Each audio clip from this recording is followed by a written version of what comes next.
just want to put it out there. They are the deadliest drivers on the roads. Stop looking at me. In New South Wales. And new data shows that they're involved in more fatal crashes, in fact, than P-platers and young rev heads who always get the blame for everything. Yeah, right. Let's get today's take on this with Shelley Horton from 9honey.com.au and journalist John Mango. Shelley, these are men aged between 40 to 49.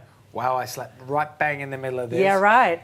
I'm actually not surprised by this. I was, because I always thought it was the P-platers. I thought it was the young, testosterone, speeding, taking risks. I've always driven around. P-platers have always been good drivers. Yeah, so this was interesting to me. And then I was like, you know what? This actually makes sense, because middle-aged men have such an overinflated ego and perception of themselves that, of course, they just get sloppy and take risks.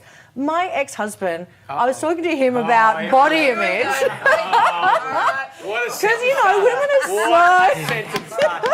I said, when I look in the mirror, I just pick myself to pieces and it's really hard. And he is quite overweight. And I said, well, what do you say to yourself when you look in the mirror? And he went, I look in the mirror and I go, there's a champion, handsome man who deserves a gold medal for being funny. And I'm like, I don't see that.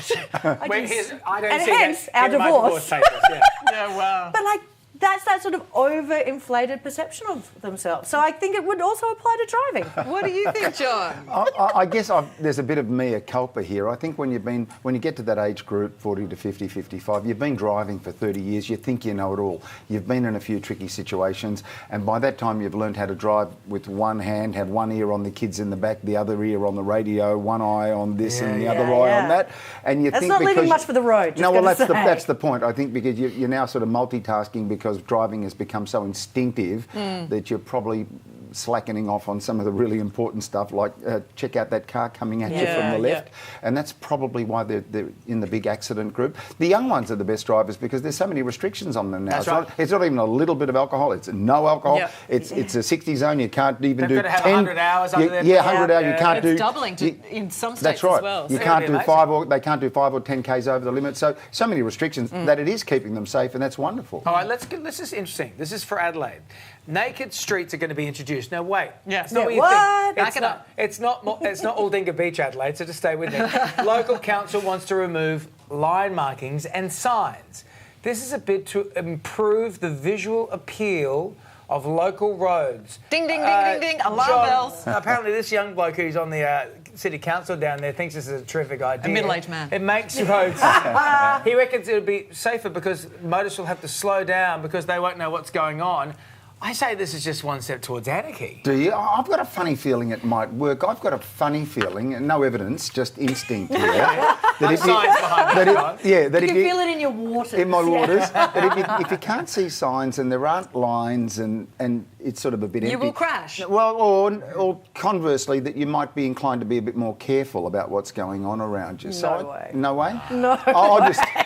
You know what? I'm with you, Shelley. And the fact that it's based on aesthetics, I mean, safety should be the big issue on the road. Basing it on deaths on our roads. I think the more signage, the more that we keep people in their lane. But the signage is confusing. You can go from a 60 to an 80 to a 50 to a 30 in the space of 1 kilometre. That's more confusing than no signage. But those are the rules. Just because the signs aren't there, it's not going to mean that the rules have changed. The rules are still there.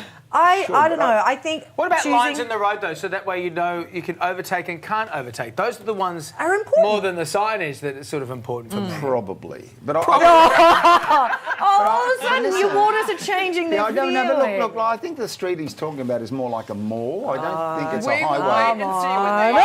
Hindley Street is not a mall. Hindley Street's backtrack. When we come back, we're going to take a look at these as well. There are fresh calls to introduce daylight saving time in Queensland. Don't fade the curtains. Oh, we're hitting all the states at the moment. And why? Well, we've already talked about this. So more coming up. Stay with us. Not doing that one again. Welcome back. Now, teaching standards are apparently slipping because universities are accepting high school students with poor results. New reports have come out on this, and it's found that one pupil was allowed to study at a Victorian university despite scoring 17.9 out of a possible 100. Oh, that's out of 100? Really? Wow. OK, let's get today's take on this with Shelley Horton and John Mangos. Shelley, I mean, your parents are teachers. Let's just preface it by saying that. But, the university has defended the report, saying low scores don't tell a student's full story, only represent a tiny number of teaching admissions. I just feel like teaching should raise the bar, not lower the bar. I agree 100%. I think we need more money to go into our teachers. We need to make it something, because they're moulding our children. They're moulding our future. So I don't want someone who got 17 out of 100 to be teaching our future community members. I honestly think that that is way too low. And part of the problem is they are paid so poorly. Yeah. They are not respected the way that they should be. I know my mum and dad, because I lived through, you know, them being teachers and how much it changed. They were not just teaching by the end. They were doing counselling. They were helping with hygiene. And I just think we actually need to get back to some of the basics of teaching and let parents do the parenting bit. And maybe that will be able to lift the standards for the people coming in. It's interesting, John, because I find that some of my kids' teachers that are the real standouts are people who have had other careers and then gone into teaching. And that's my point. I'm afraid I have to disagree with you on this one. You shouldn't be defined by your ATAR score. And the score going in shouldn't matter as much as the score you get coming out. So if tertiary institutions are taking on someone with a low score, they may find their passion in teaching and rise to the occasion, because if they get a low score on the way out, they won't be allowed to teach. So I think you've got to open the door for people who have had a low ATAR at high school, because they just may not have found their thing. And Teachers College... Teachers College... You're thinking about the movie School of Rock. Seriously. And that college may bring it out of them. And like you say, trying something over here and trying something out of there makes them more holistic and makes them into a better teacher. So you shouldn't define a kid by their low ATAR score. It's not the score going in, it's the score coming out. But kids are judged by their... Did you just cry, did you? Yeah, I did. I love it when I'm frustrated. I know. I love it. I think that is a beautiful sentiment, but the thing is we are judged in society by our marks. We're judged at school by our marks. Yeah, but therefore, we need to judge the teachers on their marks to get in to teach. But, Shelley, we're talking about before they're teachers. They've got to have a chance to get in and learn how to be a teacher. So you want them to prove themselves? That's exactly right. Because you can go in with a low ATAR and come out one of the best teachers in the world. All right, you've agreed to disagree. Highly Just quickly, I want to get onto this one, because there's calls for more sunshine in the Sunshine State. 55% of Queenslanders now want daylight saving introduced, even though before they said, yeah, nah. John, businesses and tourism agencies are also behind this push. I think it could be good for tourism. Obviously, the farmers may not like it, but, you know, a longer tourism, far north Queensland, you could push some tourism up there. The curtain makers would love it because they fade. That's right. David, it's a no-brainer. Queensland has to keep in line with the rest of the East Coast. They've been lagging behind on this one for way too long. They're out of kilter in the stock markets and other commercial markets. They're out of kilter with travel, with tourism, you name it.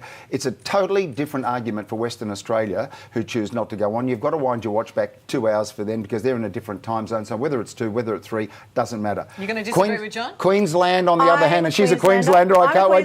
Queensland to... has to be in line with the rest of the East Coast. If you go like just the eastern bit where it is business, that makes sense. You can't. But I do understand with the farmers, like that's where cows I grew wake up at the same time. But it's also, I don't know, I just think it's a really hard situation. It's great for me because when I'm on TV, I forget to tell Mum I've got an hour to remember to ring her and then she can watch me.